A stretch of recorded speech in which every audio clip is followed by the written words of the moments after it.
আসসালামু আলাইকুম।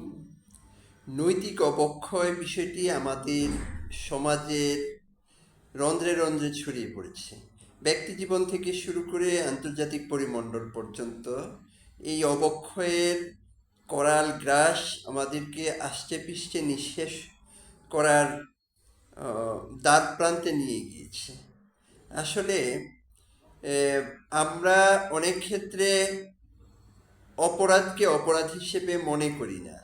আমাদের নিজেদের আহ, বানানো সংজ্ঞায় অপরাধকে বা অন্যায়কে ন্যায়, অপরাধকে আম, ভালো কাজ হিসেবে বা অপরাধ নয় বলে অনেক সময় সংজ্ঞায়িত করি।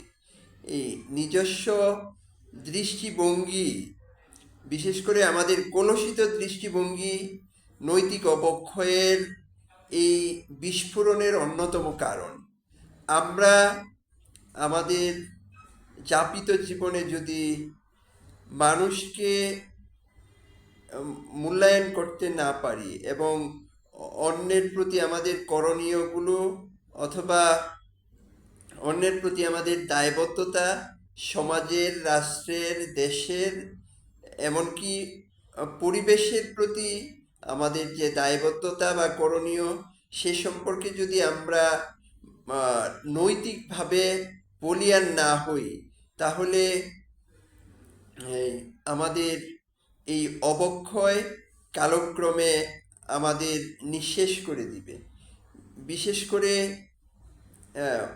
পশ্চিমা বিশ্বের কিছু কিছু বিষয় যেগুলো নেতিবাচক সেগুলো আমরা গ্রহণ করছি, কিন্তু ইতিবাচক বিষয়গুলো আমরা খুব সযত্নেই পরিহার করে যাচ্ছি।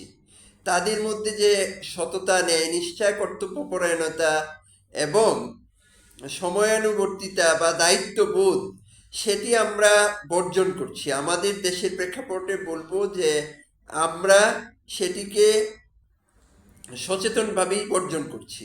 পক্ষান্তরে তাদের মধ্যে কিছু অবক্ষয়, যেগুলো আমরা অবক্ষয় হিসেবে জানা সত্ত্বেও সেগুলোকে আমাদের অলংকার হিসেবে আমরা গ্রহণ করছি।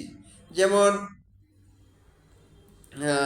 সমকামিতা থেকে শুরু করে আমাদের বিভিন্ন ধরনের উচ্ছৃঙ্খলতা তথা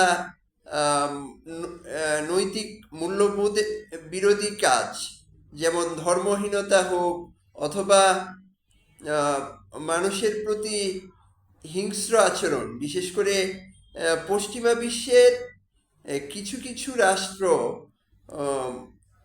হয়তো তাদের প্রকাশ্যে মানবতার কথা বললেও তারা অনেক ক্ষেত্রে মানুষের বিপক্ষে অবস্থান গ্রহণ করে, মানবতার বিপক্ষে অবস্থান গ্রহণ করে। আমরা কিন্তু তাদের সেই নেতিবাচক দিকগুলো খুব সযত্নেই গ্রহণ করে নিচ্ছি এবং তাদের ব্যক্তি জীবনে, অনেকের ব্যক্তি জীবনে বা সামাজিক জীবনে আমরা সততা, ন্যায়নিষ্ঠা, কর্তব্যপরায়ণতা এবং শৃঙ্খলাবোধের যে পরাকাষ্ঠা তারা প্রদর্শন করে, সেটিকে আমাদের ব্যক্তি জীবনে পরিহার করে বরং তাদের নেতিবাচক দিকটি আমরা গ্রহণ করছি, যা আমাদের নৈতিক অবক্ষয়ের জন্য একান্তভাবেই দায়ী। আমরা কবে আমাদের সেই সঠিক চিন্তায় ফিরে যেতে পারবো জানি না, যে মানুষের কাছ থেকে ভালো জিনিসটা যেন গ্রহণ করি এবং মন্দ জিনিসটা পরিহার করি, তাহলেই হয়তো আমাদের মুক্তি আসতে পারে এবং সেই মুক্তির জন্য আমাদের সুদৃঢ় অবস্থান গ্রহণ করা একান্ত প্রয়োজন। আসসালামু আলাইকুম।